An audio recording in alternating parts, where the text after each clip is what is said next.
러시아가 우크라이나를 상대로 전쟁을 일으킨 지가 벌써 4개월이 훨씬 지났습니다. 처음에 이런 일이 일어났다는 뉴스를 들을 때에 저는 지금 21세기를 살고 있는 이 시대에 이런 일이 일어난다는 것이 너무나도 당황스러운 그런 마음이었습니다.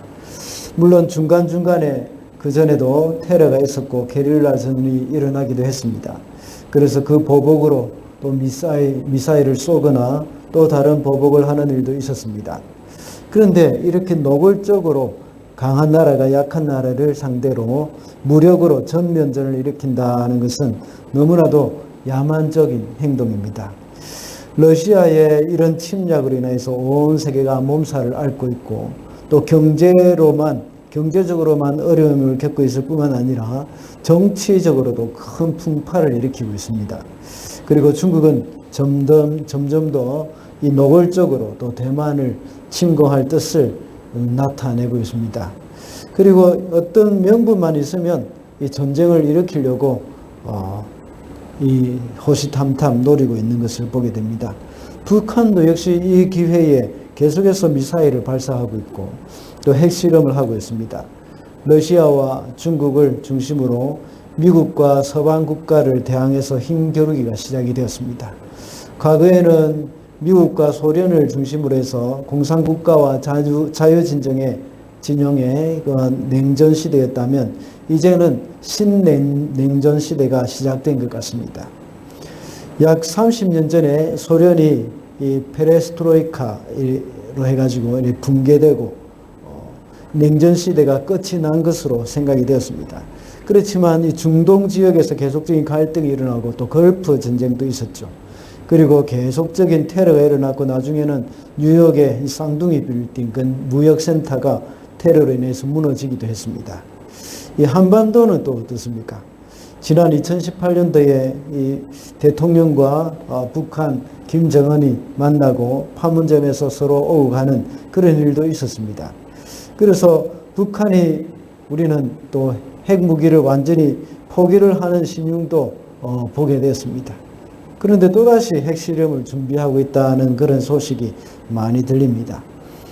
우리는 이 땅에서 평화를 기대하지만 세상은 우리의 기대에 찬물을 끼얹고 있습니다. 그런데 성경은 우리에게 참된 평화가 올 것으로 말씀하고 있습니다. 오늘 본문에는 이새의 자손으로 오시는 그 예수님 때문에, 주님 때문에 오는 평화, 그것을 말씀하고 있습니다. 주님은 인간이면서 동시에 하나님이신 메시아입니다. 주님의 공의로운 그런 통치와 주님의 그 성실함으로 인해서 완전한 평화가 도래할 것을 예언하고 있습니다. 그리고 그때에 그 나라에 속한 자들이 지극히 행복을 누리면서 살 것이라는 것을 노래를 통해서 오늘 본문에서 예언을 하고 있습니다. 이러한 예언은 이 예언이 선포된 지 약 700년이 지난 뒤에 제2위 성자 하나님이신 예수 그리스도께서 동정녀의 몸을 통해서 오심으로 일단은 성취되었습니다. 그리고 궁극적으로는 그 예수님의 재림으로 말미암아서 완전한 그 메시아 왕국이 이 땅에 도래함으로써 그 예언이 완전히 성취될 것입니다. 그래서 우리는 다시 오실 주님을 기다리고 있는 것입니다. 오늘은 메시아가 오심으로 말미암는 그 참된 평화에 대해서 한번 살펴보도록 하겠습니다. 첫째로 참된 평화는 메시아의 공의로운 통치에서 이루어집니다. 4절과 5절입니다. 가난한 사람들을 공의로 재판하고 세상에서 억눌린 사람들을 바르게 논죄한다. 그가 하는 말은 몽둥이가 되어 잔인한 자를 치고 그가 내리는 선고는 사악한 자를 사형에 처한다. 그는 정의로 허리를 동여매고 성실로 그의 몸에 띠를 삼는다. 1절에서는 이새의 줄기에서 한 싹이 나며 그 뿌리에서 한 가지가 자라서 열매를 맺는다고 말씀하고 있습니다. 이새는 다윗의 아버지죠. 그래서 이새의 줄기라고 할 때에 다윗 왕의 계보를 일컫는 것입니다. 유대인들은 다윗 왕이 이 성군이라고 믿었고 또 유대는 다윗 왕의 영광을 회복하게 될 것을 기대했습니다. 그러나 사실은 이 다윗도 완전한 통치자는 아니었습니다. 다윗조차도 흠이 많은 사람으로서 온전한 공의를 이루었다고 할 수는 없습니다. 그의 아들들의 문제를 처리할 때나 또 우리아의 아내 사건만 봐도 그렇습니다. 이 세상의 왕이 통치할 때는 공의로운 통치가 이루어지기가 어렵습니다. 그렇지만 메시아의 공의로운 통치로 인해서 참된 평화는 이렇게 도래할 수 있습니다. 이 인간의 공의로운 통치는 어렵지만 메시아의 공의로운 통치는 가능하다는 겁니다. 방금 우리가 읽은 본문 3절부터 5절의 말씀은 공의로 통치하시는 그 메시아가 오실 때는 어떻게 공의를 실현할 것인지를 말씀하고 있습니다. 그런 여호와 하나님 경외함을 즐거움으로 삼을 것이라고 했습니다. 그는 눈에 보이는 대로만 또한 심판하거나 재판하지 않고 또 들리는 대로만 판결하지 않을 것이라고 했습니다. 보통 세상의 왕은 겉으로 보이는 것을 중요하게 여기고 그의 귀로 들리는 것에만 중요한 증거로 삼습니다. 그러나 우리 주님은 그 마음의 동기까지도 살피십니다. 그 동기뿐만 아니라 우리의 눈에 보이지 않는 그 숨겨진 죄악까지도 낱낱이 다 살피게 될 것입니다. 그래서 그때는 미제 사건이 없어집니다. 미제 사건. 해결하지 못한 살인 사건, 해결하지 못한 여러 가지 사건을 가리켜서 이렇게 미제 사건이라고 하지 않습니까? 그런 것이 없을 것입니다. 그래서 그 누구도 억울한 사람이 없을 것이고 모든 범죄자들은 다 드러나게 될 것입니다. 그래서 지금까지는 돈 많고 힘이 있는 사람들은 힘 있는 변호사를 사서 어떻게 해서든지 형벌을 줄이거나 또 면하기도 했습니다. 그렇지만 메시아가 오시면 가난하거나 사회적인 약자들이 돈이 없어서 변호사를 못 사는 일이 없을 것입니다. 왜냐하면 메시아는 공의로 다스리시는 분이시기 때문입니다. 그런데 이스라엘 백성들은 자기들이 기다리는 메시아는 군사적으로 힘이 있는 메시아라고 생각을 하고 있었습니다. 그래서 다윗과 같이 이방 나라와 전쟁을 해가지고 승리할 수 있는 그런 메시아를 기다리고 있었습니다. 그런 군사적, 정치적으로 힘 있는 메시아를 기다리고 있었기 때문에 그들은 예수님 당시의 유대인들도 역시 메시아로 오신 예수님을 알아보지 못했습니다. 그리고 아직도 유대인들은 그런 메시아를 기다리고 있다는 것이 너무 답답한 노릇입니다. 이스라엘의 멸망은 군사적으로 약하기 때문에 멸망한 것이 아닙니다. 물론 바벨론이 쳐들어왔을 때에 군사적으로 바벨론이 훨씬 강했긴 했습니다. 그러나 성경이 말씀하고 있는 이스라엘이 군사적으로 약했기 때문이 아니라 죄 때문에 망했다고 말씀합니다. 이들은 하나님을 경외하지도 않고 하나님께 등을 돌려서 온갖 악행을 다 저질렀기 때문입니다. 그래서 그들은 멸망하게 됐습니다. 그래서 메시아가 오면 여호와를 경외함을 즐거움으로 삼을 것이다 하고 말씀하고 있습니다. 참 얼마나 좋습니까? 이 메시아가 오기 전에는 죄 짓고 또 자기 쾌락대로 하고 또 우상숭배하는 것을 즐거움으로 삼았지만 이제 메시아가 오면 하나님을 경외하는 것을 그의 즐거움으로 삼을 것이다 하고 말씀하고 있습니다. 그 완전한 변화입니다. 항상 제가 자주 말씀드렸던 것처럼 근본적인 변화가 일어난 것입니다. 죄를 즐거움으로 삼던 그들이 하나님 경외하는 것을 즐거움으로 삼았다. 완전한 변화지 않습니까? 마음의 변화가 일어난 것입니다. 그리고 온갖 악을 다 행하는 그들에게 공의를 찾아볼 수가 없었습니다. 온갖 불의를 다 행하면서 약한 자를 억울하게 했고 권력을 이용해서 자신의 유익을 챙기고 있었기 때문에 하나님의 심판을 받게 된 것입니다. 그러나 메시아가 오면 보이는 대로 심판하지 않고 귀에 들리는 대로 판단하지 않게 될 것입니다. 그래서 진정한 공의가 이루어질 것을 말씀하고 있습니다. 이미 2000년 전에 예수 그리스도의 초림과 십자가 사건으로 인하여서 이러한 메시아의 공의로운 통치는 시작이 되었습니다. 그렇지만 아직까지 여전히 죄가 지배하고 있는 이 땅에서 우리는 완전한 평화를 맛보지는 못했습니다. 아무리 위대한 지도자라고 하더라도 공의로 나라를 다스릴 수는 없기 때문입니다. 우리는 인간 정치인들을 기대할 때에 그 사람들을 바라볼 때에 실망할 수밖에 없습니다. 인간 정치인들의 영악함, 그들의 부족함을 발견할 때마다 우리는 참된 메시아, 공의로운 메시아를 기다리면서 그분께 소망을 가져야 하는 겁니다. 이 땅에서 일어나고 있는 전쟁을 보면서, 그리고 자기 유익을 위해서 남의 땅을 함부로 짓밟고 있는 세상의 정치, 이 지도자들을 보면서 우리는 공의로우신 주님이 오셔서 이 모든 불의를 심판하실 것을 기도해야 합니다. 그래서 우리는 다시 오실 예수 그리스도를 기다려야 하는 것이죠. 그때 주님은 우리에게 완전한 평화를 안겨주실 것입니다. 어려운 시대적 상황에서 초림을 기다리고 있던 그 유대인의 그 마음으로 우리도 다시 오실 예수 그리스도를 기다리며 살아야 하는 겁니다. 초림을 기다리던 유대인들은 정치적인 메시아를 기다리고 있었지만 우리는 공의로운 메시아, 공의로 다스리실 그 메시아, 공의로 다스리셔서 그가 오실 때에 그 우리의 이 마음이 하나님 경외하는 것을 즐거워하는 것으로 바뀌어지게 될 것이기 때문입니다. 그 메시아를 기다려야 하겠습니다. 둘째로 참된 평화는 강한 자나 약한 자가 구별이 없을 때 이루어집니다. 6절부터 8절까지입니다. 그때의 이리가 어린 양과 함께 살며 표범이 새끼 염소와 함께 누우며 송아지와 새끼 사자와 살찐 짐승이 함께 풀을 뜯고 어린아이가 그것들을 이끌고 다닌다. 염소와 곰이 서로 벗이되며 그들의 새끼가 함께 눕고 사자가 소처럼 풀을 먹는다.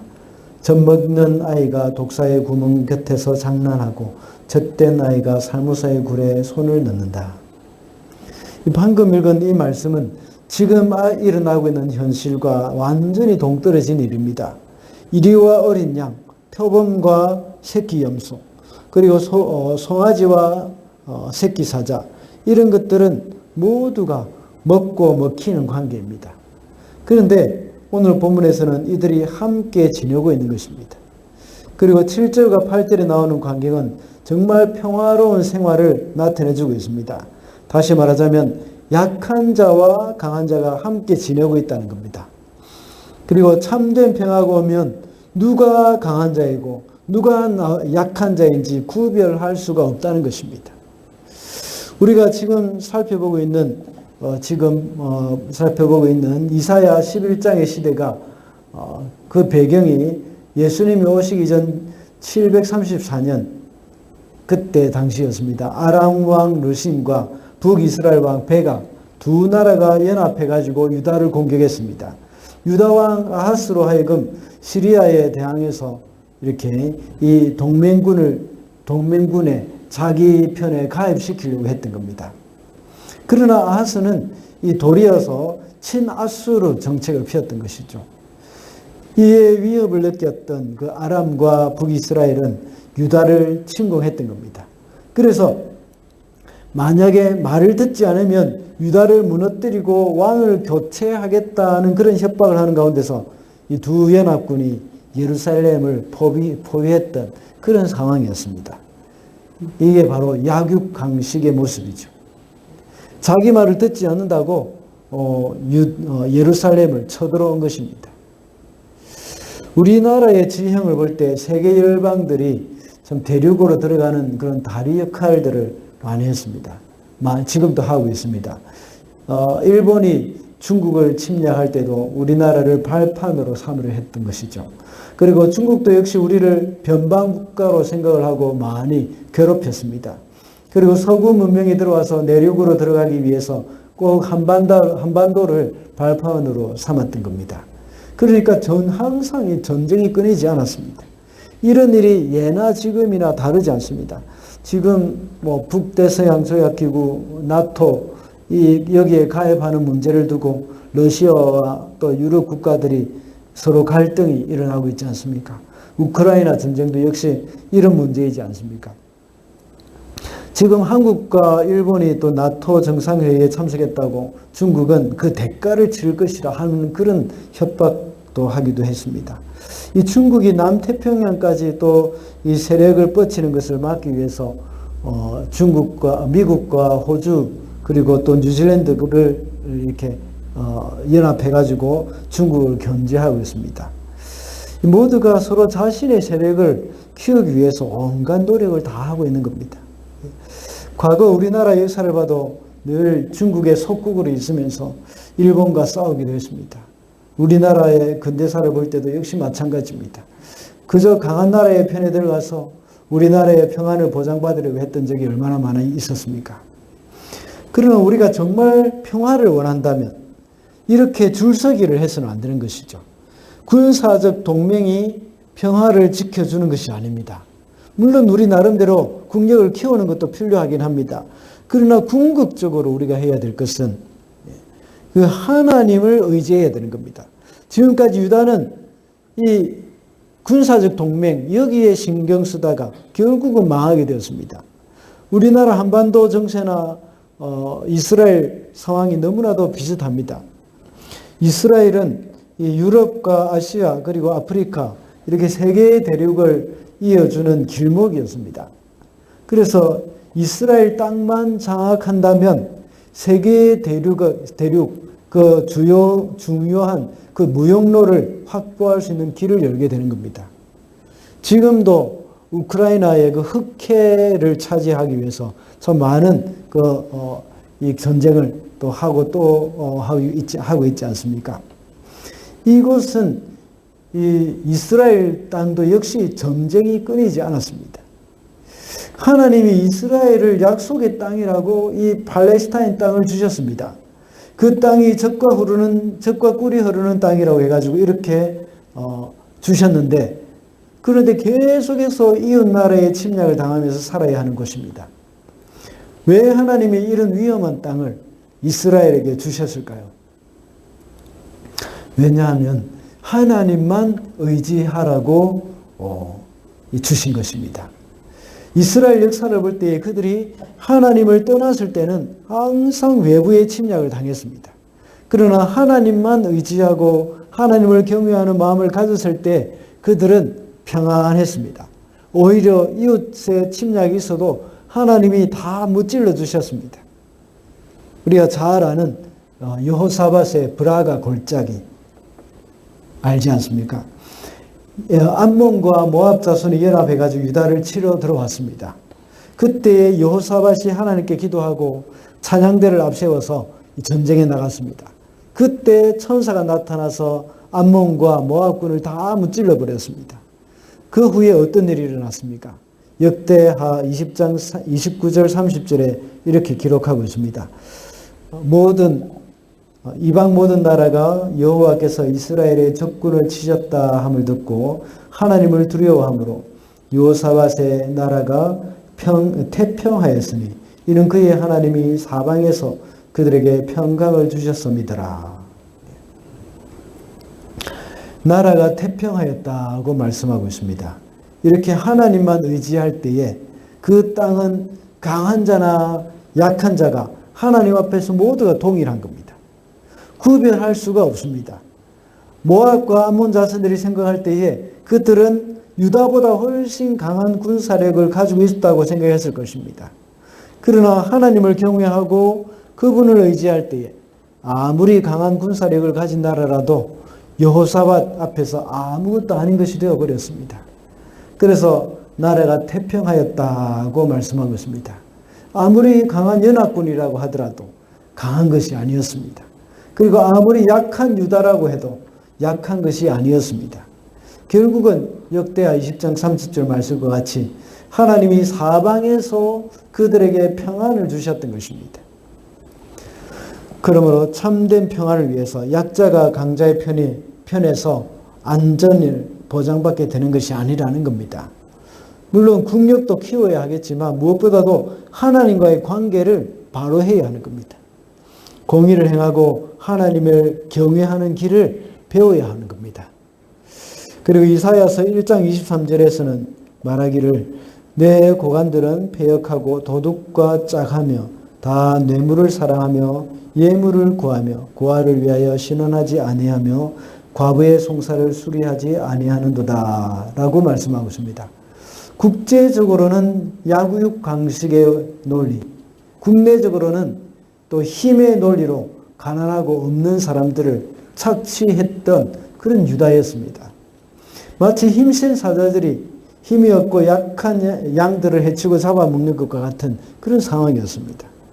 이런 시대적인 상황에서 이사야는 메시아가 오면 이런 모든 힘의 논리가 아닌 화평의 때가 도래할 것이라고 말씀하고 있습니다.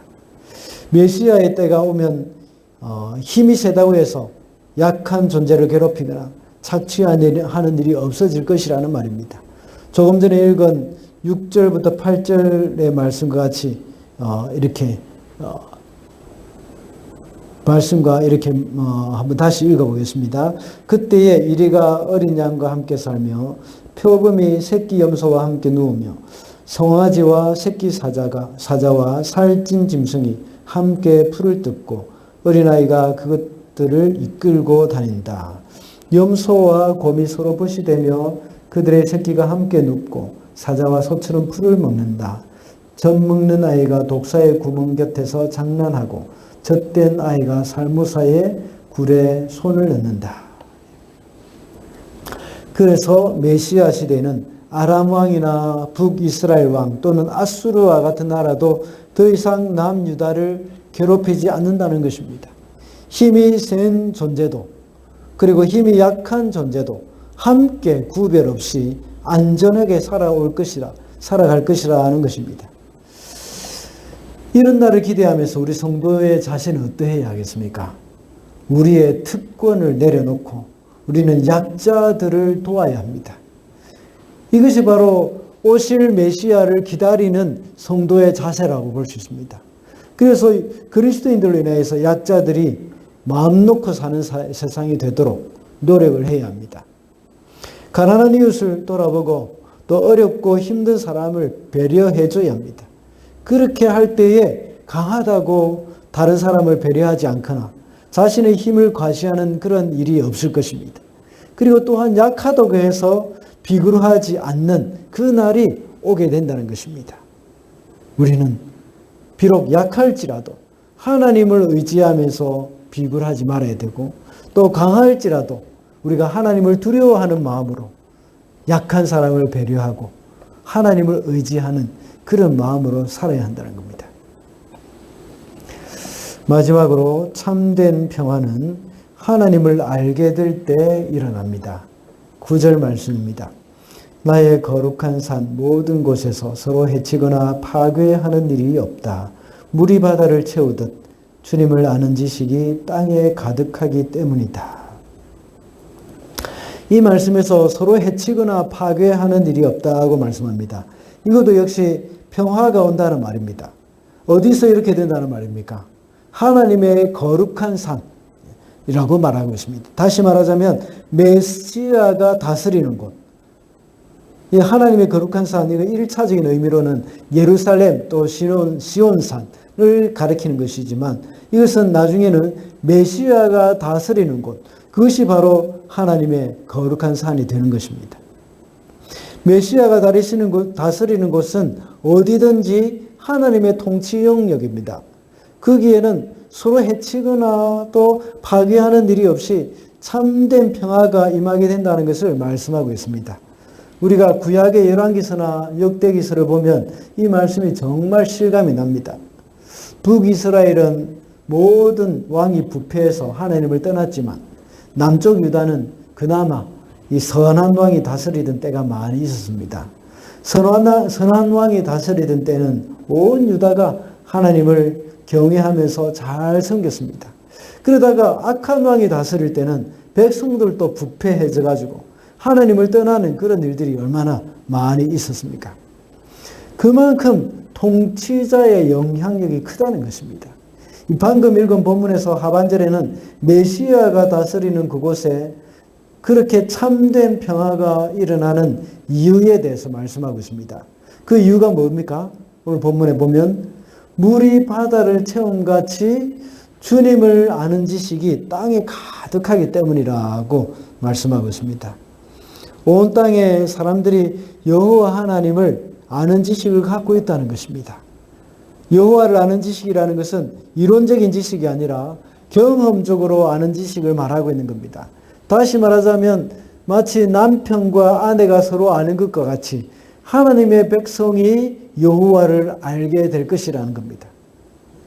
왜 그렇습니까? 메시아가 주께서 통치하시는 그 산, 주께서 다스리는 그 거룩한 산에 이 거룩한 산이 되어졌기 때문입니다.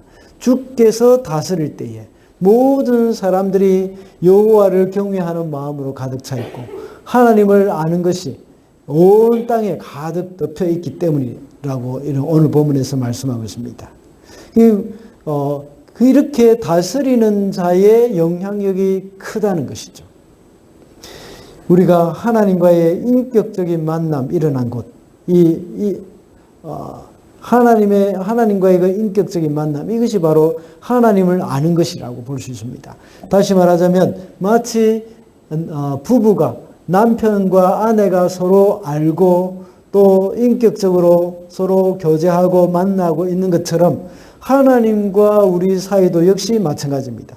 인격적인 만남이 일어나는 곳, 그것이 바로 거룩한 땅, 거룩한 산이라고 볼 수 있습니다. 하나님과의 인격적인 만남이 일어난 사람들로 가득한 곳에 바로 참된 평화가 일어나고 있다는 것입니다. 우리 주사랑교회는 하나님이 다스리는 곳이라면 거기에 참된 평화가 일어나야 합니다. 아직도 나는 아무개 집사 때문에 교회 못 나가겠어, 이런 생각이 된다면 참된 평화가 일어난 것이 아닙니다. 아직도 그 사람의 마음속에 하나님이 다스리는 곳이 아닌 곳이 되어버립니다. 우리 성도의 마음을 하나님이 다스리신다면 우리 주사랑 공동체 안에 참된 평화가 일어나야 합니다. 가정도 마찬가지 아닙니까? 가정 가운데 참된 평화가 일어나기 위해서는 하나님이 그 가정을 다스리시고 하나님이 주인이 되셔야 합니다.